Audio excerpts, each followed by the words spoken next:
Hey guys, welcome back. In the last video you saw us do some of our final seed plantings into our seed trays and some of the trimming around the yard and getting things ready for the early spring and a lot of our early spring trimmings. So since then we have done some direct sow. We didn't have enough soil and hadn't picked up the compost yet, so we had to do some mounding of the soil to get some planting. So I'll show you everything that we planted and how we did all of that. And then we went and we picked up our compost, our Purple Cow Compost from Stoney Island. I'll leave a link for that below. If you're in the West Bend area, you can head out there to get a direct supply of bulk Purple Cow Compost. Now, we're gonna get started. We still have a lot of work ahead of us.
Alright guys, so that is it. We got everything in. We have all of our compost, top dress on all of the beds.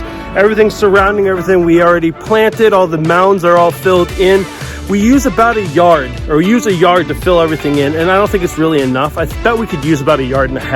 I'll be using some of the Miracle Grow potting mix that I picked up at Costco. It's got a great deal, 50 liters for about $9 or $10 on sale right now this month, so it's a great deal. So I might go pick up a couple more of those and top dress the center beds, especially our annual bed, to make sure it has everything it needs.